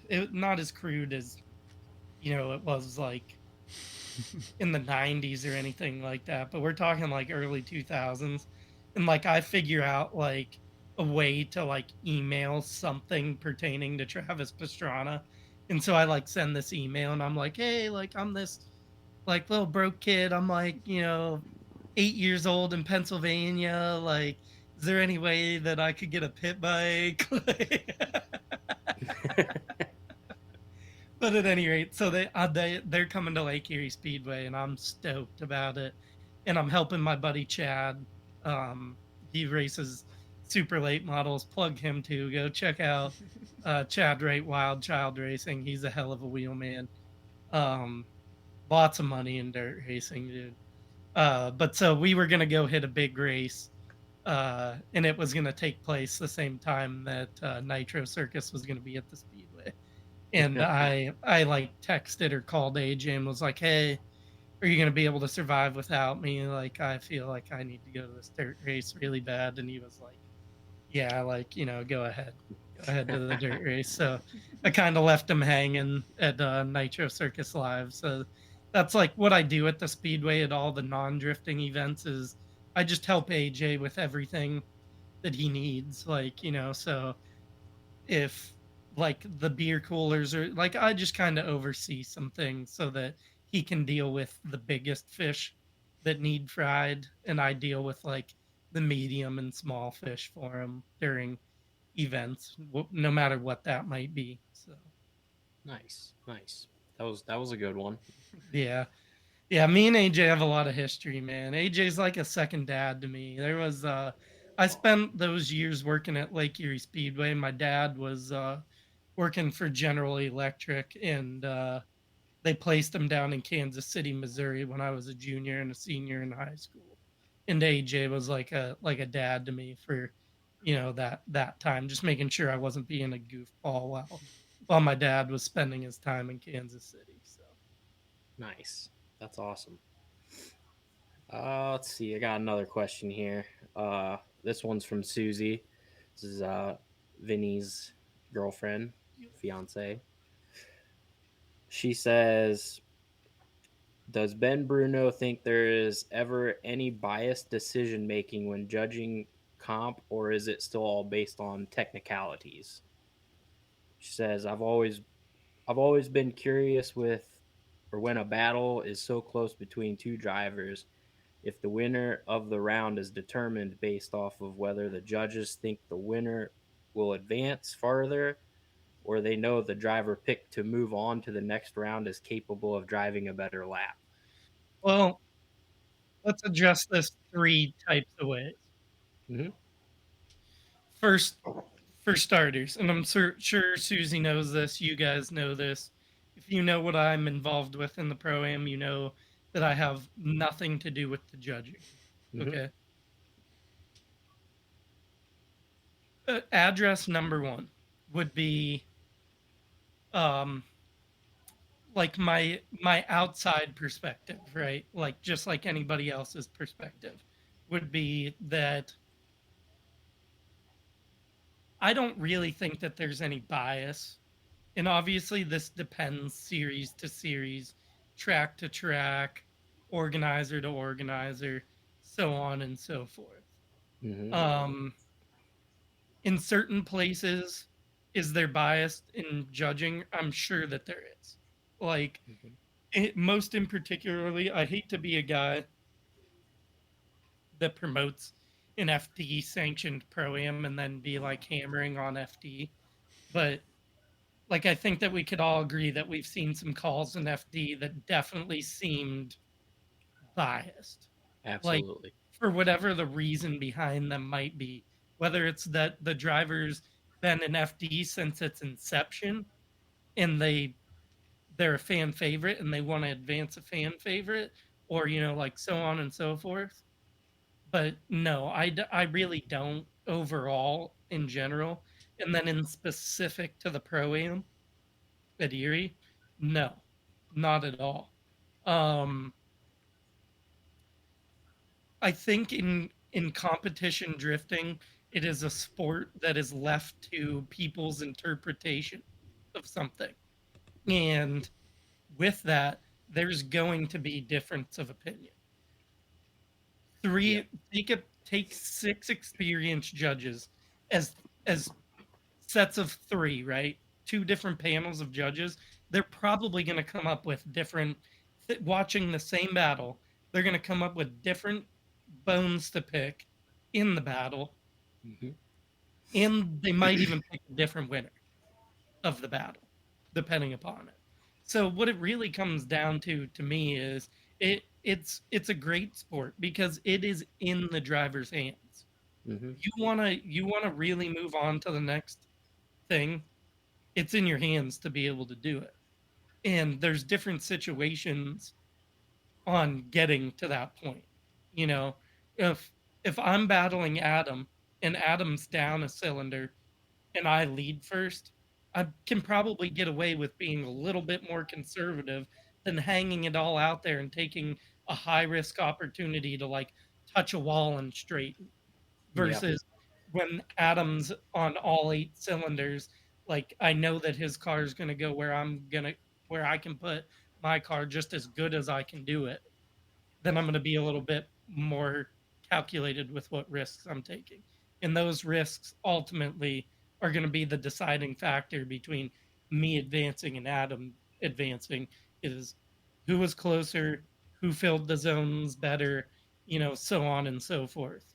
Um, so in specific to address when a battle comes down so tight to where it's like tough to decide who's going to move forward, I think it comes down to who made the least amount of mistakes. Yeah. Like it's almost pretty black and white where the bias is eliminated out of it, right? Yeah. Like that's where like when you get back down to like my in particular situations there in Painesville, that it was more of a like an equal mistakes amount between both sides kind of thing where it gets a little bit more sketchy. And then that's where it gets into like my personal opinion of which way the bias should go when it gets like that is it should go lead for lead. Yeah. And I don't know, I guess if like if one lead is so heinously disgustingly bad and the other one's so good, like and you're still in this predicament of who, or like say both leads were botched, then give it to the guy that painted his fucking door off. You know what I Yeah. mean? Like that's where like people want style involved in judging, but then if push came to shove, you go back. You don't go to the style, right? You go back to the that's what I see happening more recently is judging wanting to be judged only on like zones, right? Hmm. Yeah. Like if it really came down to it and you got that far, why not incorporate your thought of, well, that dude ran a killer chase. Like that dude made terrible mistakes in the lead and he did an excellent job of mimicking exactly what he got given. Yeah. I don't know. One way or the other. So that's kind of my opinion on that. And obviously I had read that question and had an opportunity to think about it a little bit and which way to go with it. And I just really don't think that there's lots of bias involved. Like, you more so see it at FD in fan favorites Yeah. more, I think, than you see it at the little man level. The little man level, I think that they are always trying to give the benefit of the doubt to who did it better. Right. Like that's it. That's it. And that's the fair way to do it, right? Like it shouldn't be, well, you know, like and that's the biggest thing I think at the pro am level is those zones, right? You either go too off or you don't get enough and they hammer you either way. So the judges need to decide if they want to see all the commitment or some of it. But then you have to Right. judge the whole round accordingly.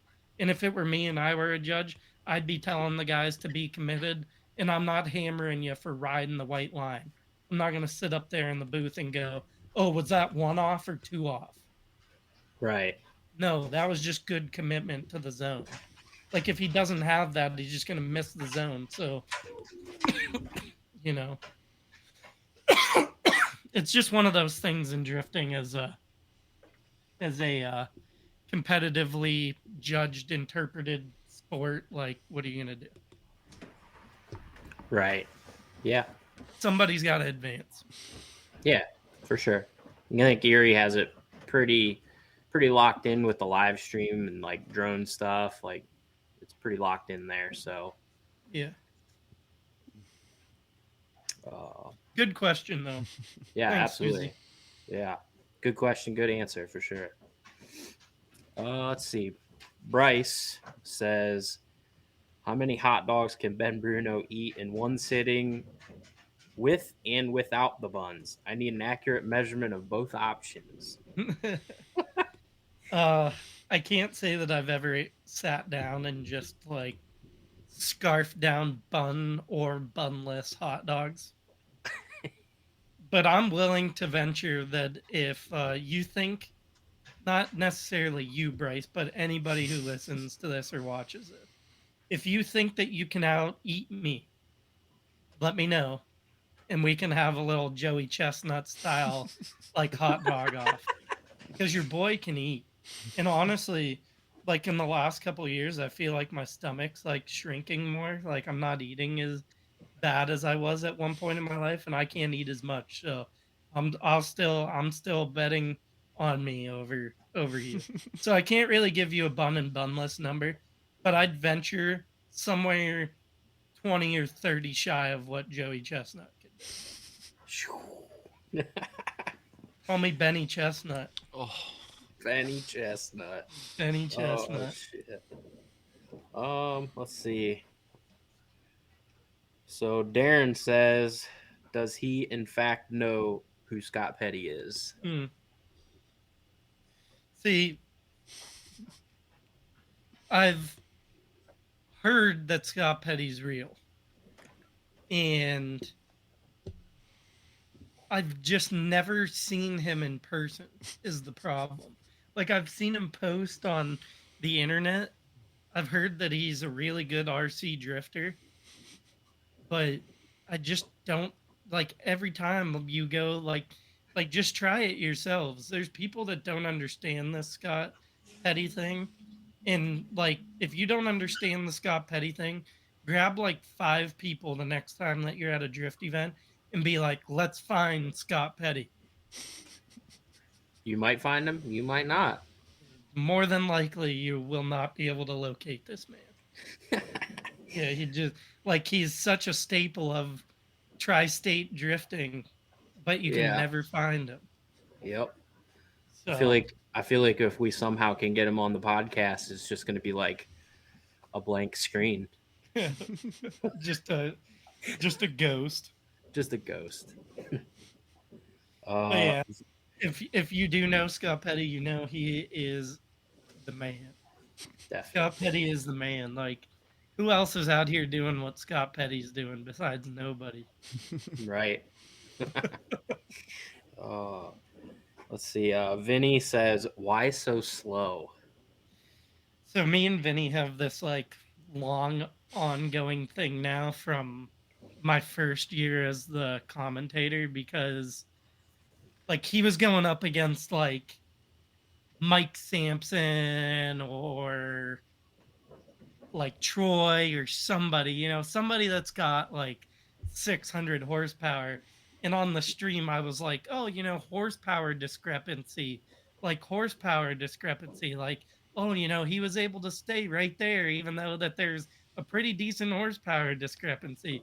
Well, he Yeah. really, really didn't like that I was like inferring that like his car didn't make a lot of power because it's, supercharged uh M3 stuff. Mm-hmm. And so now we just have this like long ongoing thing between us of like where he can't catch me and I can't catch him. But then when we drift, like his car always like I forget, like we've run some good laps together, but every time that we ever try to drive together, like mid lap, something like he'll get a flat or like his power steering goes or my power steering goes and so on. So we just have this like if you ever see in the comments of anything ever, it's always going to be if it's me and Vinny, it's always going to be something about catching doors and how he can't catch up and stuff like that. That's funny. Um. Oh man. So you already kind of answered this, I think, sort of. Uh, Ryan Ranowski, I probably butchered that. He says milk or hot dog. Yeah. Um I mean, hot dog's just so versatile. Like I you can agree. put a hot dog in your pocket and eat it later. It's You true. You can't can't do that you with can't milk. fill your pocket full of milk and drink it I mean, you could put a Ziploc bag in your pocket, right? later. I mean, like, I don't know. That'd be I gross. think that the age old question is answered really, really easily. It's gotta be Yeah, hot dog. definitely hot dog. It's gotta be hot dog. Like, Yeah. I don't know. But Uh, seriously though, you can't put milk in your pocket and drink it. no, that'd be gross. Come on. It was a two-part question. So he says back to front or front to back. Yeah, like I'm sure that you saw my response to him Yeah. on that one. It Yeah. just that's not even a question. That's why that was part of the video. If you haven't seen the video, I don't know what the title of it is. I know that there's a couple of them that have been posted now of me at like 3 o'clock in the morning, the better part of a 30 rack deep in beer, just like asking people about if they wipe their ass front to back or back to front, and if they'd uh, rather have hot dogs or milk, and if they knew who Scott Petty was and all that. You can go find them somewhere on the PA Ohio New York page. I don't know what to search. They're probably posted by Prop Productions or Rob Beal, but might have to try and put a snippet in there or something like that. yeah, No, yeah. no. Yeah, get He it. said no. I mean, we had like a whole. There was literally like a 4 hour stint from like 3 until 7 o'clock in the morning where we specifically talked to people about boar's head meat. Like I didn't Oh even my. know what boar's head meat was before that, but apparently it's a Uh, hot commodity. So, but at any rate, yeah, that one got asked in those videos because there's no question, and it was alarming how many people were okay answering that question that they wiped back to front. Like you just get. I don't even know if I want to go down this road, Nope, depending nope, upon nope, who listens nope. to this. nope. It's a We're one good. answer question. It's back to front, dude. Come on, no Oh question. shit. Uh, I have one more question. This was I actually reached out to Michael Corelli, and he said, "Does he see himself pursuing his commentary career like any further?" I'm assuming like. So that's a good question because see, you guys probably don't know this side of me very much, but like I'm really big on like giving good advice to people. And this in particularly, I'm going to go on a small rant on this question. Right on.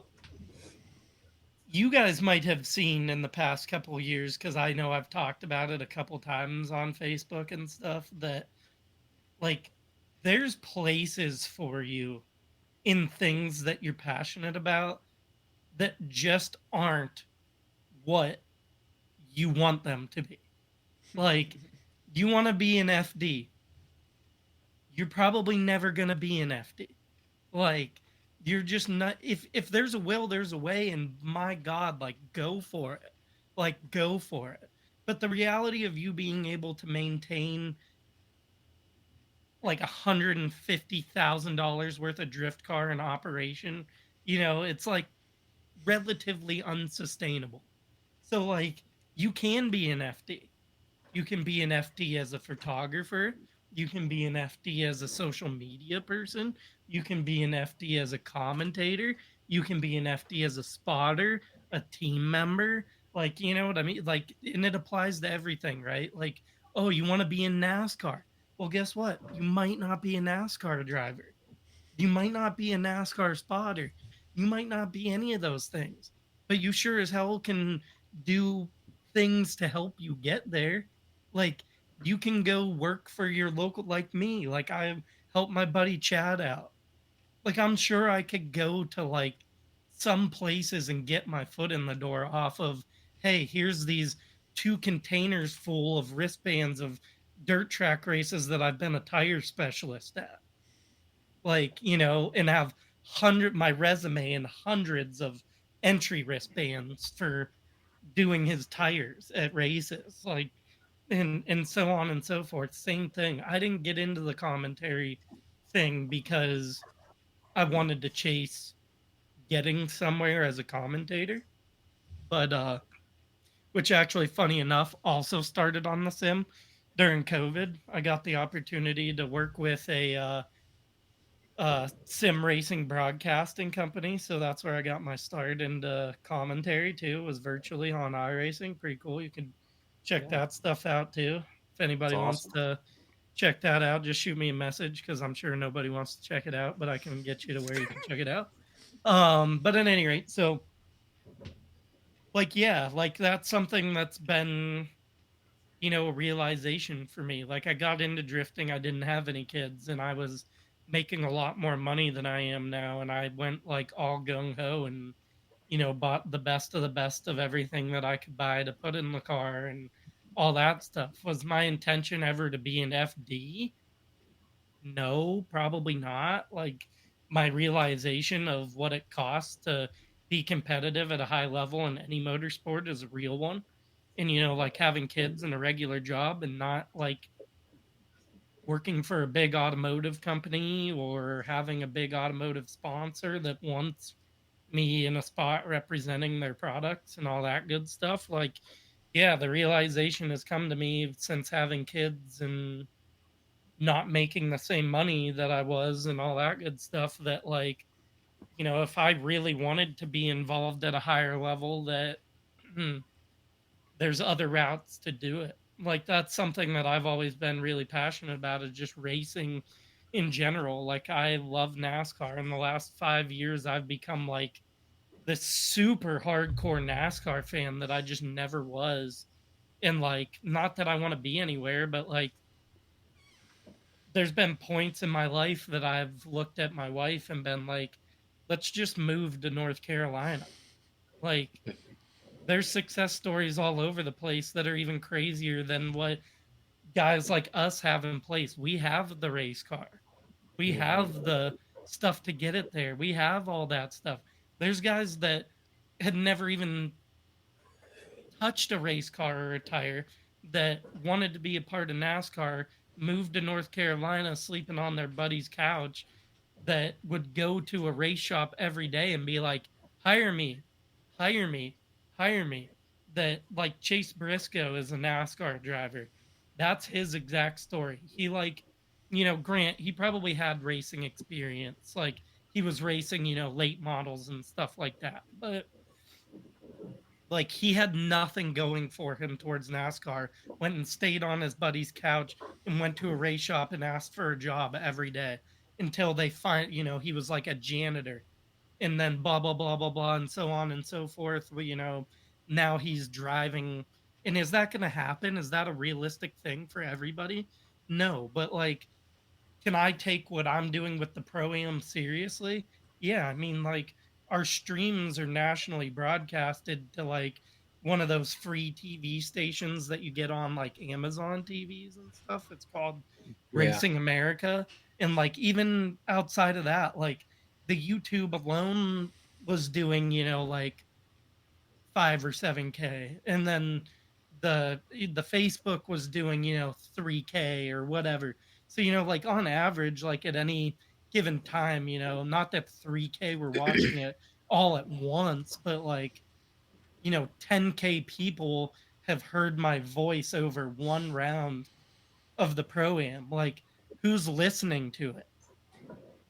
That's another piece of advice in life in general, is like, if you're unhappy about something, you can't go freak out on your boss about it because you don't know what your boss is doing. Like maybe your boss really likes you as an employee and has the intentions of like branching off of this place that you're working at and wants you to be the one guy that he was going to bring with you.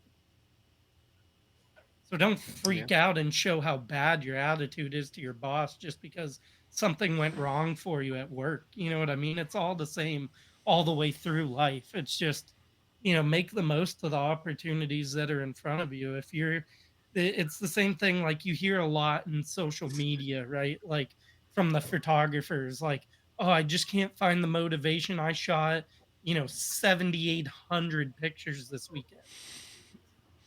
Okay, well, then you need to do one of two things, right? You need to reevaluate how passionate you really are about it.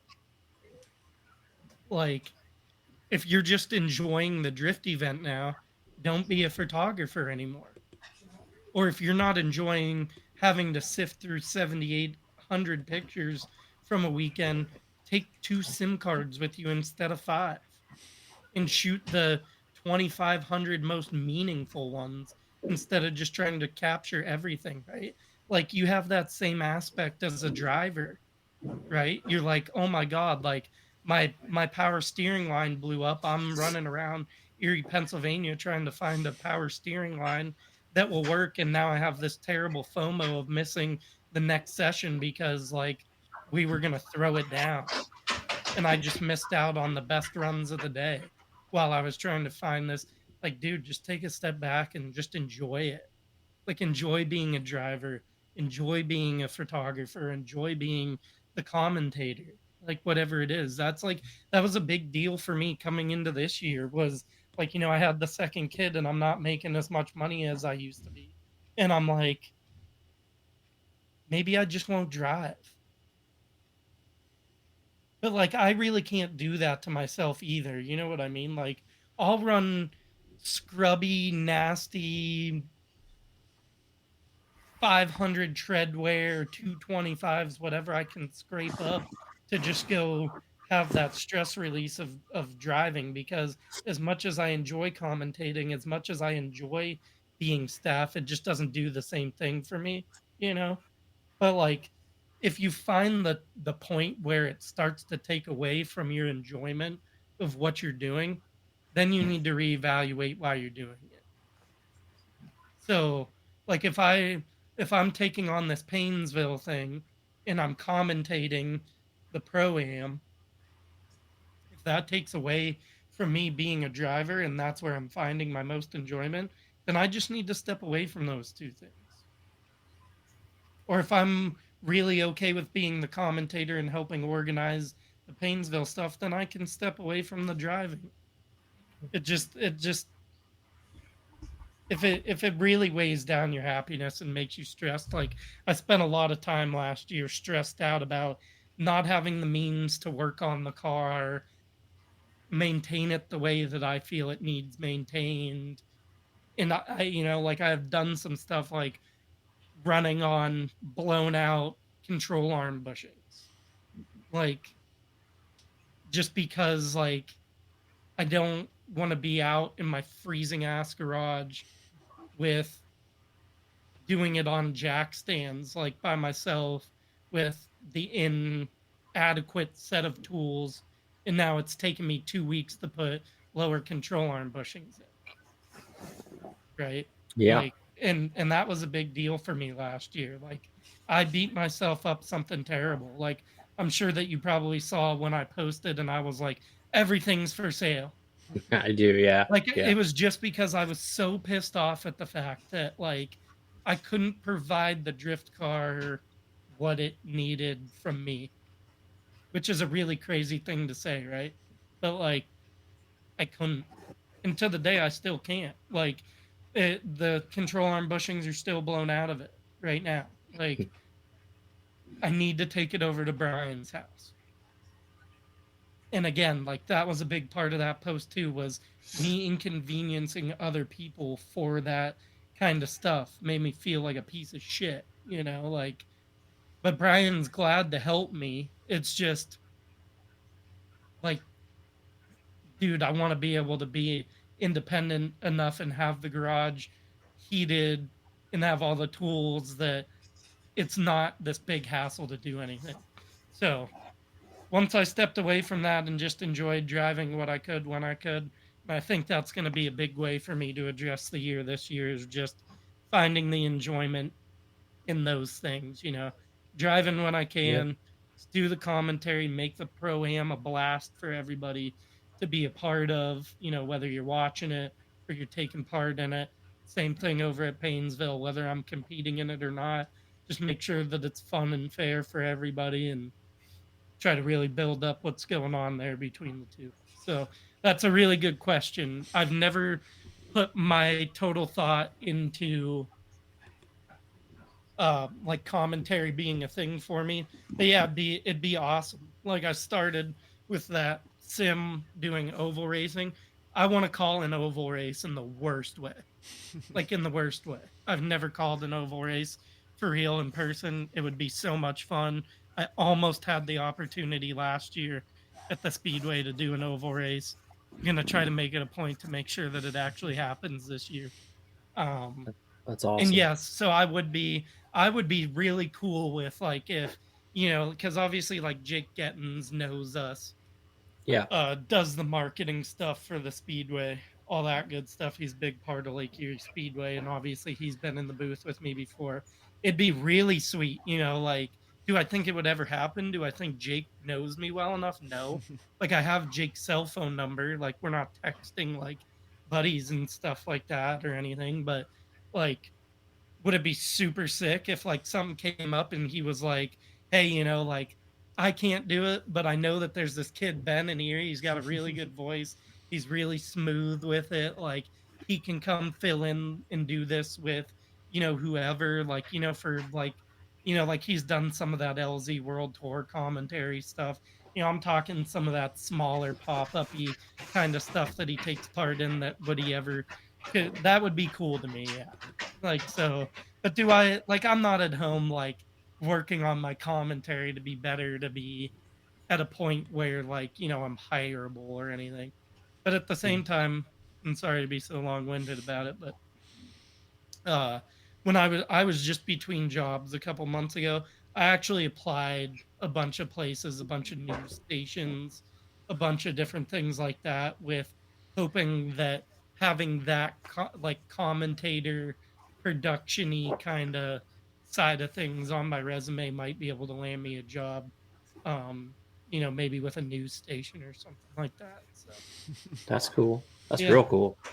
i It didn't sounds i did not it end def up landing a news station job. I mean, it definitely sounds like you're super passionate about it. So that's awesome. That's all the questions I have, though. So Guys, we've been at this for a while. that's gotta be close to 3 hours. Well, let's just end it there. Yeah. Thank you for watching, everybody. We are the Dangerous Knights Drift Crew, and this is our friend Ben Bruno. And all of our information, if you're watching, is right below my finger. Ben, point forward. Perfect. There's all of our information. So, yes, thank you, and stay tuned for the next one. Everybody say See ya. goodbye. See ya.